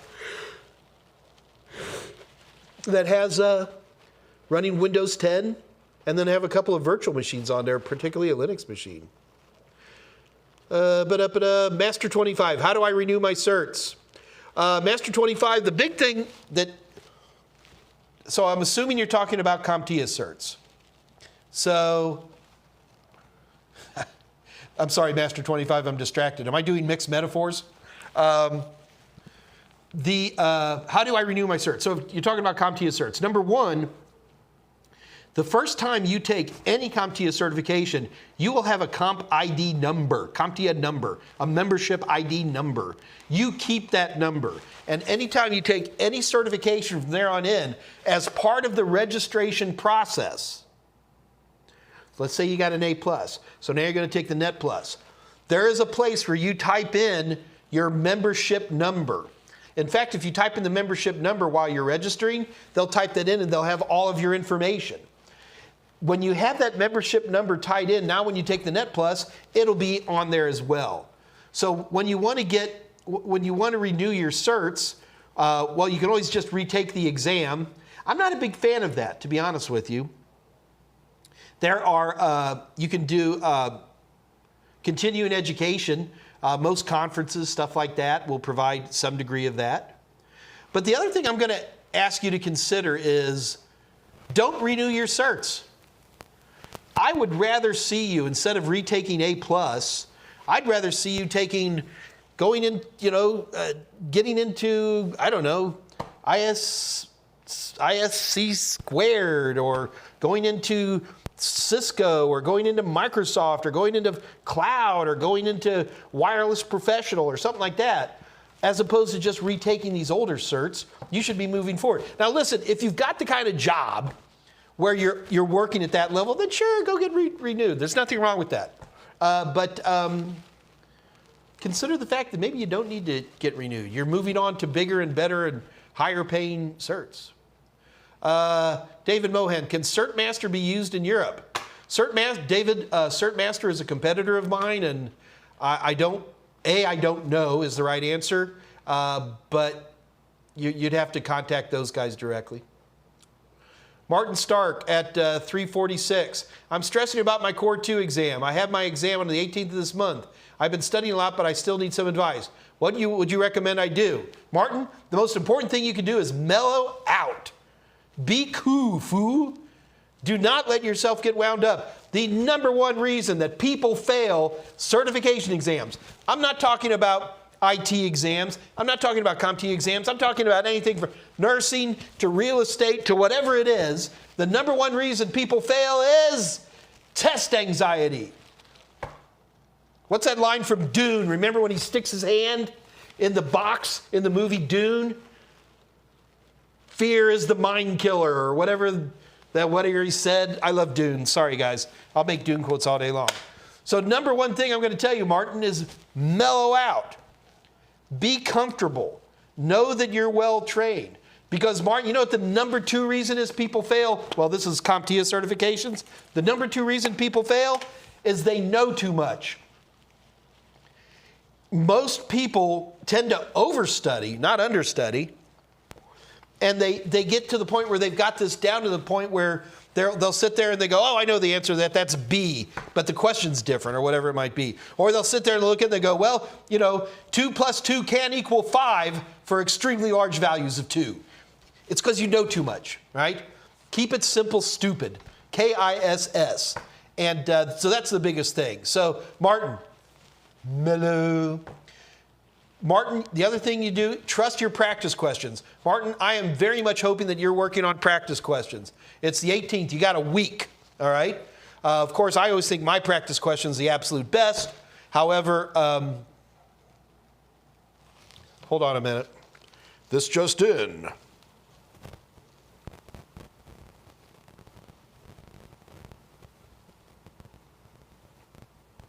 All right, it can wait.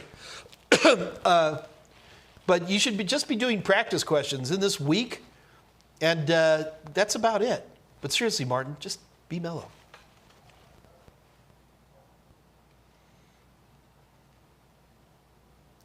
Martin Sharp. Also, is CCNA a good route to take after CompTIA Plus? Yes, but only after you take Network Plus.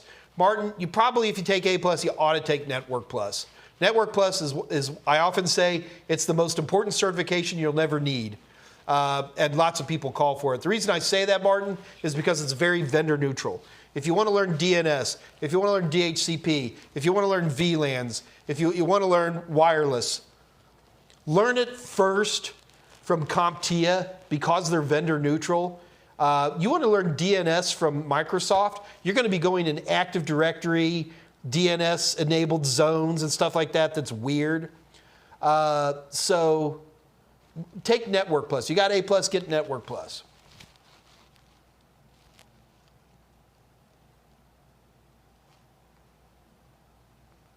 Big Mike, most people don't want Android phones. Big Mike, Android phones are, I'm pretty sure, and someone's going to have to double check me, over 90% of all phones on Earth are Android. Android is by far the most common operating system on Earth today. So Big Mike, respectfully, I'm going to have to disagree with you on that. iPhones make a large market share. It just works for me. Now, Big Mike, I will agree with that second part. I had a dear friend of mine who's had an iPhone and it died, and she was a little bit, didn't have much money, and I was like, here, go get this lower end Android phone. And she had a lot of difficulty because I would be saying things like, oh, so what mail do you use? And she'd be like, what do you mean? I go, well, do you use Gmail? And then she goes, no, I just have an iCloud account. And it goes in where it says mail. I think the big difference between iOS versus Android is freedom. Android gives freedom to a fault, while I think Apple reduces freedom to a fault. So, but they're very different. They're very different.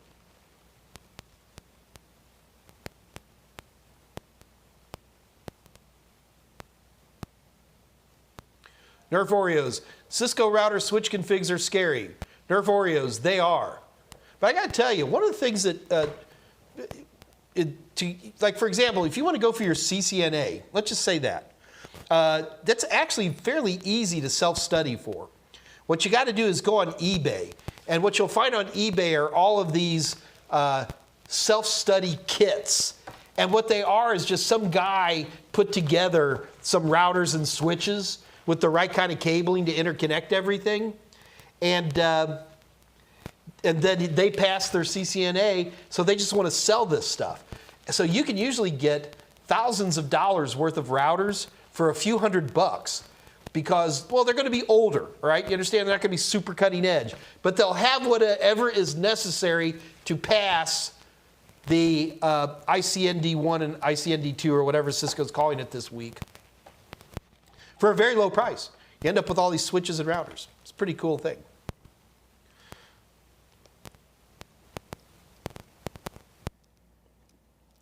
My Big Mike, well, whether or not it works for you, it's a good knowledge for starting techs to have. Now there I completely agree, Big Mike. And I even make myself, once a year or so, I'll spend like a week with an Apple device, a Mac Mini or an iPhone or whatever, just to make sure that my skill set is up. Because I do agree with you that Apple is an important manufacturer of IT devices and something that we should definitely be knowledgeable about.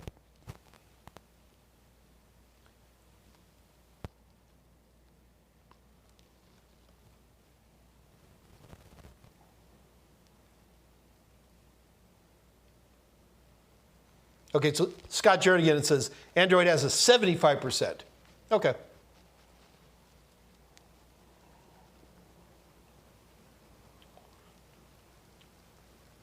Cool. All right, guys, it looks like the questions are slowing down, and we're approaching 4 o'clock. So don't forget, this Friday, we're back to Dave's AMA, Dave Rush, AMA, DRAMA, drama. right here on the Total Seminars channel, 2 o'clock Central Daylight Time. Dave concentrates on Raspberry Pis. Now, folks, don't turn your head off. Raspberry Pis are a very good, very cheap way to learn how to do a lot of stuff on A+, Net+, and Security+. And that's what Dave concentrates on, using inexpensive system-on-a-chip devices, in particular Raspberry Pis, to learn things like DHCP. Why have money on a big box when you can do it all on a $50 or less box? And so that's it's right here, 2 o'clock on Fridays. What else we got to go in here? Don't forget the Discord channel. I will be on the Discord channel today. Don't know how long I'll be on, but I will be on the Discord channel today just to say hello. And my ranting is over. I'm well relaxed. But if you want to say hello to me on a more personal basis, I'll be on there with the cameras and to say hello. I don't know if I'll be here or I might go upstairs to my office up there in order to do that. But other than that, I think that's all we got. Don't forget that we have the deals this week. 50% off. These are bundles. You have to have the ebook and the practice questions, okay? And that's A+, Net+, Security+, CYSA, Pentest+, AWS, SAA, all of those. In order to take advantage of this deal, you just go to www.totalsem.com, head over to our merchant area, grab the ebook and the bundle of whatever you want, right? So grab the A+ ebook, then the A+ Total Tester, or the Security+ ebook and the Security+ Total Tester. Is that there? And that's all you got to do. Otherwise, other than that, I'm out of the door, folks. I will see you. It's going to take me about 10, 15 minutes to get on to the Discord channel. Seriously, especially you new guys. It's a great place to come in and to say hello. And I do need to warn you, Andre is a very unattractive man. He might break your camera, but everybody else is pretty cool. And you don't have to worry about anybody at all. If Tolman asks you to send him any money, just say no. Other than that, folks, we're out the door here. I will see you guys on Monday. Have a good one. And this is your Mike saying bye-bye. Bye-bye, kids.